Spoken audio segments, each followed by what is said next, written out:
রবীন্দ্রনাথ ঠাকুরের ছেলেবেলা থেকে একটি অংশ পাঠ করছি। খাঁচায় পাখি পোষার শখ তখন ঘরে ঘরে ছিল। সবচেয়ে খারাপ লাগতো পাড়ার কোনো বাড়ি থেকে পিঞ্জরেতে বাঁধা কোকিলের ডাক। বউ ঠাকুরন জোগাড় করেছিলেন চীন দেশের এক শ্যামা পাখি।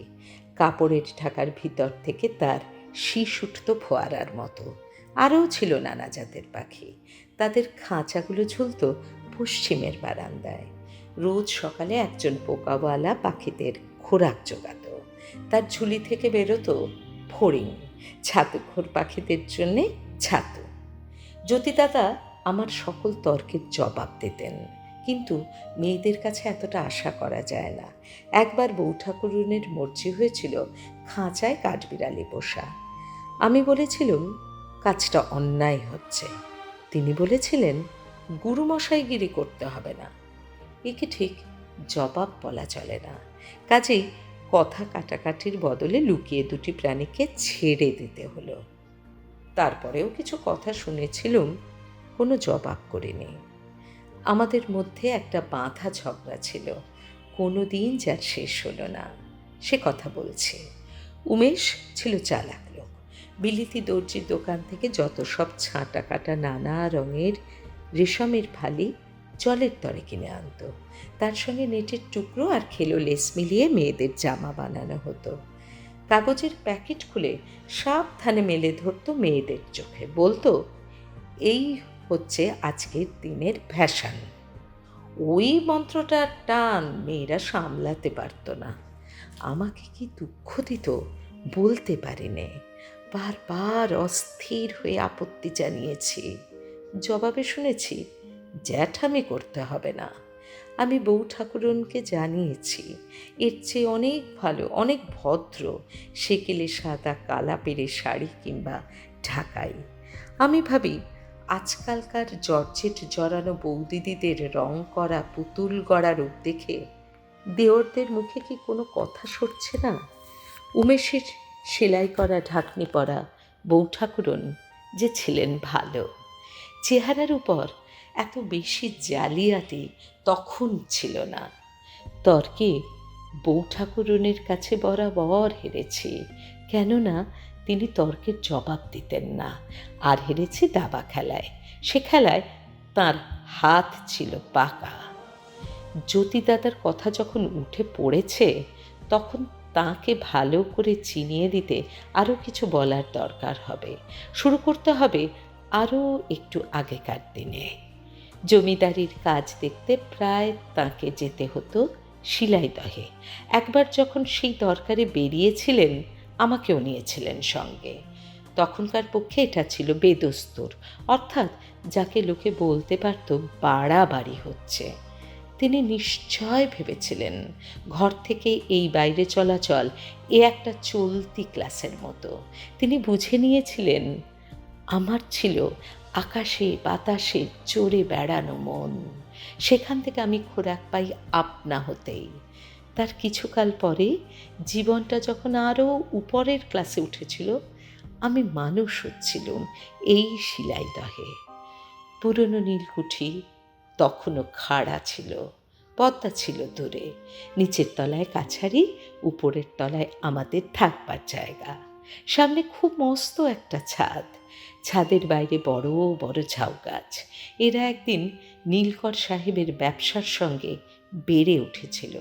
আজ কুঠিয়াল সাহেবের দাবরাব একেবারে থমথম করছে।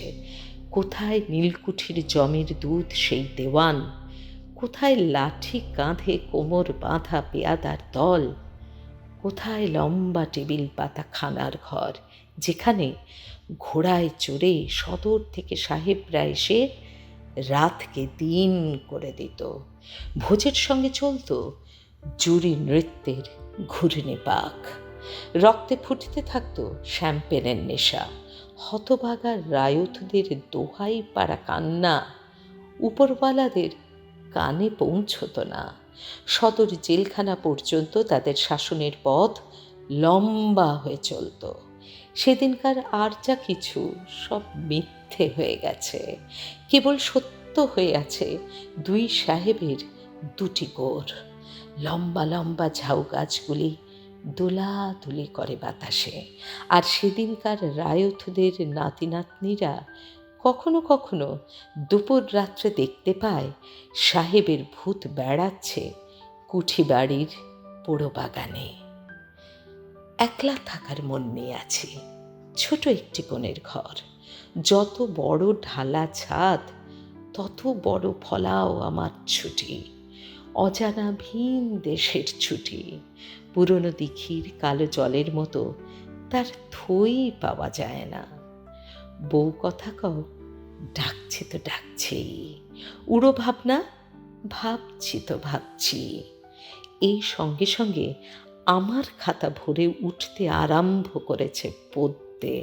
সেগুলো যেন ঝরে পড়বার মুখে মাঘের প্রথম ফসলের আমের বোল। ঝরেও গেছে।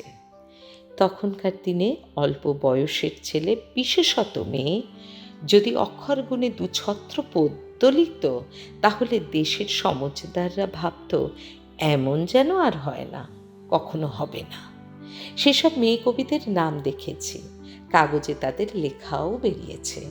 তারপরে সেই অতি সাবধানে 14 অক্ষর বাঁচিয়ে লেখা ভালো ভালো কথা আর কাঁচা কাঁচা মিল যেই গেল মিলিয়ে, অমনি তাদের সেই নাম মোছা পটে আজকালকার মেয়েদের সারি সারি নাম উঠছে ফুটে।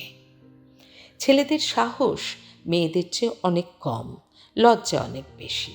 সেদিন ছোট বয়সের ছেলে কবি কবিতা লিখেছে মনে পড়ে না, এক আমি ছাড়া।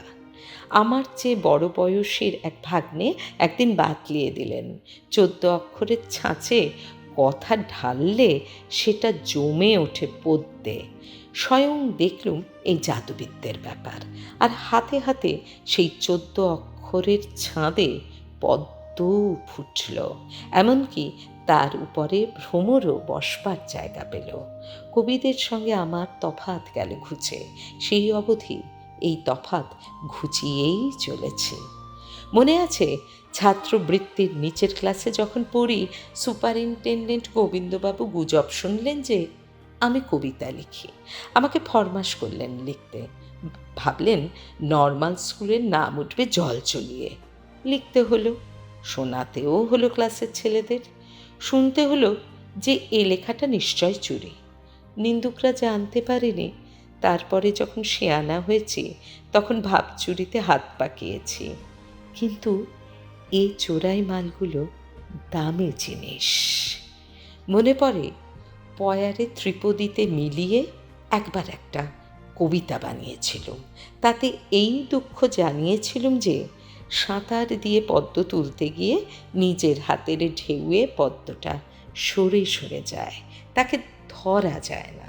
অক্ষয়বাবু তাঁর আত্মীয়দের বাড়িতে নিয়ে গিয়ে এই কবিতা শুনিয়ে বেড়ালেন।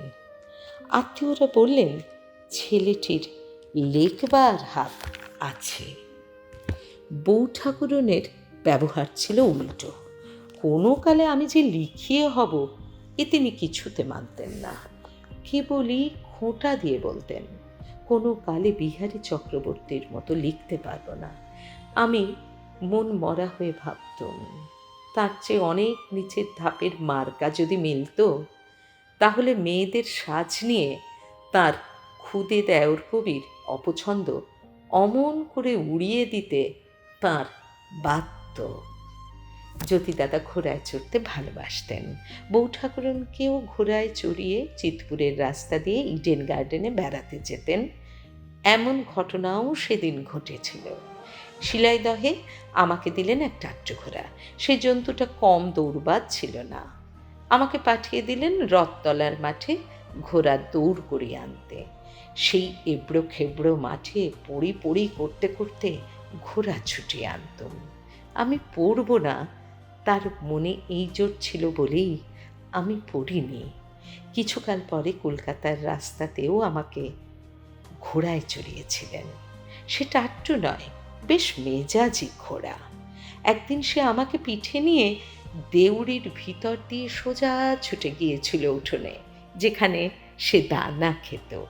পরদিন থেকে তার সঙ্গে আমার ছাড়াছাড়ি হয়ে গেল। বন্দুক ছোড়া জ্যোতিদাদা কষ্ট করেছিলেন, সে কথা পূর্বেই জানিয়েছি। বাঘ শিকারের ইচ্ছা ছিল তার মনে। বিশ্বনাথ শিকারী একদিন খবর দিল শিলাইদহের জঙ্গলে বাঘ এসেছে। তখনই বন্দুক বাগিয়ে তিনি তৈরি হলেন। আশ্চর্যের কথা এই, আমাকেও নিলেন সঙ্গে। একটা মুশকিল কিছু ঘটতে পারে এ যেন তার ভাবনার মধ্যেই ছিল না। ওস্তাদ শিকারী ছিল বটে বিশ্বনাথ। সে জানত মাচানের উপর থেকে শিকার করাটা মরদের কাজ নয়। বাঘকে সামনে ডাক দিয়ে লাগাতো গুলি, একবারও ফসকায়নি তার তাক। ঘন জঙ্গল, সেরকম জঙ্গলের ছায়াতে আলোতে বাঘ চোখেই পড়তে চায় না। একটা মোটা বাঁশ গাছের গায়ে কঞ্চি কেটে কেটে মইয়ের মতো বানানো হয়েছে। জ্যোতিদাদা উঠলেন বন্দুক হাতে। আমার পায়ে জুতোও নেই। বাঘটা তাড়া করলে তাকে যে জুতো পেটা করব তারও উপায় ছিল না। বিশ্বনাথ ইশারা করলে। জ্যোতিদাদা অনেকক্ষণ দেখতেই পান না। তাকিয়ে তাকিয়ে শেষকালে ঝোপের মধ্যে বাঘের গায়ের একটা দাগ তার চশমা পরা চোখে পড়ল। মারলেন গুলি। দৈবাত লাগলো সেটা তার শির দাঁড়ায়। সে আর উঠতে পারল না। কাঠ কুটো যা সামনে পায় কামড়ে ধরে লেজ আছড়ে ভীষণ গর্জাতে লাগলো। ভেবে দেখলে মনে সন্দেহ লাগে, অতক্ষণ ধরে বাঘটা মরবার জন্যে সবুর করেছিল সেটা ওদের মেজাজে নেই বলেই জানি। তাকে আগের রাত্রে তার খাবার সঙ্গে ফিকির করে আফিম লাগায়নি তো? এত ঘুম কেন? আরও একবার বাঘ এসেছিল শিলাইদহের জঙ্গলে। আমরা দুই ভাই যাত্রা করলুম তার খোঁজে, হাতির পিঠে চড়ে।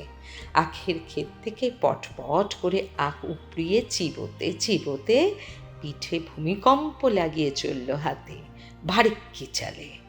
সামনে এসে পড়ল বন। হাঁটু দিয়ে চেপে সুর দিয়ে টেনে গাছগুলোকে পেড়ে ফেলতে লাগলো মাটিতে। তার আগেই বিশ্বনাথের ভাই চামরুর কাছে গল্প শুনেছিলুম, সর্বনেশে ব্যাপার হয় বাঘ যখন লাফ দিয়ে হাতির পিঠে চড়ে থাবা বসিয়ে ধরে, তখন হাতি গাঁ গাঁ শব্দে ছুটতে থাকে বন জঙ্গলের ভিতর দিয়ে। পিঠে যারা থাকে গুড়ির ধাক্কায় তাদের হাত পা মাথার হিসেব পাওয়া যায় না। সেদিন হাতির উপর চড়ে বসে শেষ পর্যন্ত মনের মধ্যে ছিল ওই হাড় গোড় ভাঙার ছবিটা। ভয় করাটা চেপে রাখলুম লজ্জায়। বেপরোয়া ভাব দেখিয়ে চাইতে লাগলুম এদিকে ওদিকে, যেন বাঘটাকে একবার দেখতে পেলে হয়। ঢুকে পড়ল হাতি ঘন জঙ্গলের মধ্যে। এক জায়গায় এসে থমকে দাঁড়ালো। মাহুত তাকে চেতিয়ে তোলবার চেষ্টাও করল না। দুই শিকারী প্রাণীর মধ্যে বাঘের পরেই তার বিশ্বাস ছিল বেশি।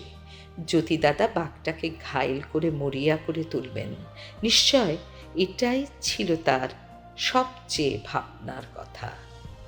হঠাৎ বাঘটা ঝোপের ভিতর থেকে দিল এক লাফ, যেন মেঘের ভিতর থেকে বেরিয়ে পড়ল একটা বজ্রওয়ালা ঝড়ের ঝাপটা। আমাদের বিড়াল কুকুর শেয়াল দেখা নজর, এ যে ঘাড়ে গর্দানে একটা একরাশ মুরদ, অথচ তার ভার নেই যেন। খোলা মাঠের ভিতর দিয়ে দুপুরবেলার রৌদ্রে চলল সে দৌড়ে। কি সুন্দর সহজ চলনের বেগ! মাঠে ফসল ছিল না, ছুটন্ত বাঘকে ভরপুর করে দেখবার জায়গা এই বটে। সেই রৌদ্র ঢালা হলদে রঙের প্রকাণ্ড মাঠ। আর একটা কথা বাকি আছে, শুনতে মজা লাগতে পারে। শিলাইদহে মালি ফুল তুলে এনে ফুলদানিতে সাজিয়ে দিত। আমার মাথায় খেয়াল গেল ফুলের রঙিন রস দিয়ে কবিতা লিখতে। টিপে টিপে যে রসটুকু পাওয়া যায় সে কলমের মুখে উঠতে চায় না। ভাবতে লাগলুম একটা কল তৈরি করা যায়, ছাদাওয়ালা একটা কাঠের বাটি, আর তার উপরে ঘুরিয়ে ঘুরিয়ে চালাবার মতো একটা হামানদিস্তের নোড়া হলেই চলবে। সেটা ঘোরানো যাবে দড়িতে বাঁধা একটা চাকায়। জ্যোতি দাদাকে দরবার জানালুম। হয়তো মনে মনে তিনি হাসলেন, বাইরে সেটা ধরা পড়ল না। হুকুম করলেন। ছুতোর এলো কাঠকোট নিয়ে। কল তৈরি হলো। ফুলে ভরা কাঠের বাটিতে দড়িতে বাঁধানোরা যতই ঘোরাতে থাকি ফুল পিষে কাদা হয়ে যায়, রস বেরোয় না। জ্যোতি দাদা দেখলেন ফুলের রস আর কলের চাপে ছন্দ মিলল না, তবু আমার মুখের উপর হেসে উঠলেন না। জীবনে এই একবার ইঞ্জিনিয়ারিং করতে নেমেছিলুম। যে যা নয় নিজেকে তাই যখন কেউ ভাবে, তার মাথা হেঁট করে দেবার এক দেবতা তৈরি থাকেন। শাস্ত্রে এমন কথা আছে। সেই দেবতা সেদিন আমার ইঞ্জিনিয়ারিং দিকে কটাক্ষ করেছিলেন। তারপর থেকে যন্ত্রে হাত লাগানো আমার বন্ধ। এমনকি সেতারে এসরাজেও তার চড়ায়নি। জীবন স্মৃতিতে লিখেছি, ফ্লোটিলা কোম্পানির সঙ্গে পাল্লা দিয়ে বাংলাদেশের নদীতে স্বদেশি জাহাজ চালাতে গিয়ে কি করে জ্যোতিদাদা নিজেকে ফতুর করে দিলেন। বউ ঠাকুরনের মৃত্যু হয়েছে তার আগেই। জ্যোতিদাদা তাঁর তেতালার বাসা ভেঙে চলে গেলেন। শেষকালে বাড়ি বানালেন রাঁচির এক পাহাড়ের উপর। আজ এইটুকুই। নমস্কার।